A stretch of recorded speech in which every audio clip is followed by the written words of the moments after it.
In-state rivals collide at the Holman Center in Terre Haute, Indiana. The Purple Aces coming in looking for the season sweep. The Sycamores looking to split the series on the season. My name is Landon Kleindorfer. With me, Kelsey Casper. Kelsey, both of these teams trying to make their way up the standings as we get closer and closer to tournament time. Exactly. Two teams who have already faced each other once this season, and two evenly matched teams, both sitting at 4 and 6 in the conference. They have struggled with staying consistent so far during this season, but they're looking to hit that peak at the right point in the final stretch of the season ahead of the conference tournament. The tail of the tape is not much different, but we take a look. 3 weeks ago, these two teams matched up. You see Chelsea Kane right there getting her 1,000th career point as a NCAA basketball player, but Evansville was really just fantastic in those second and third quarters. They went on a huge run. And you see the final score, 65-55. Chelsea Kane and Deljanay Williams put in work for the Sycamores, but it was Maya Clark, Kennedy Mason-Stuyvesant who really outperformed the Sycamores there in Evansville. Now let's take a look at the third member of our crew, Cassie Wade, who's talking about how important today is for women hoops. But some impressive players so far in this game. Bella Finnegan with 17, McLeod with 12. Is that shot no good? The Sycamores trailing by 1 have a chance to take the lead. McKendry gets the screen from Kane. She has been relatively silent, only 3 points in this game.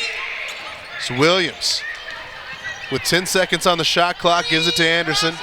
Now Kane, just north of the free throw line, steps up, can't get it to go. She likes that mid-ranger, but it has not been falling for her today.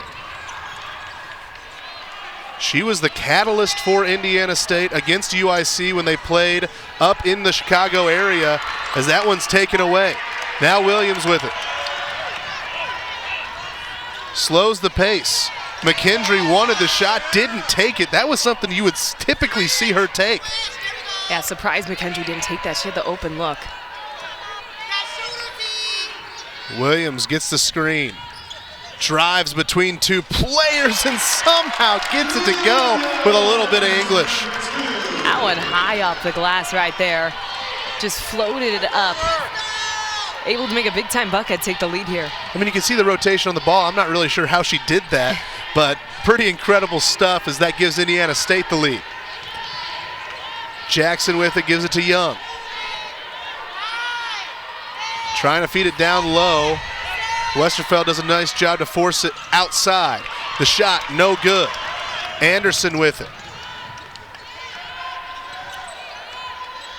Anderson taking her time. Guarded by Middleton. Now a drive to the basket, off the glass, won't go, but 2 free throws coming up for the Sycamores. Yeah, we've seen Caitlin Anderson commanding the ball a little bit more, driving pretty fearlessly through the paint a couple of times. She does it right here. We saw at the end of the third quarter, just barely missing a bucket.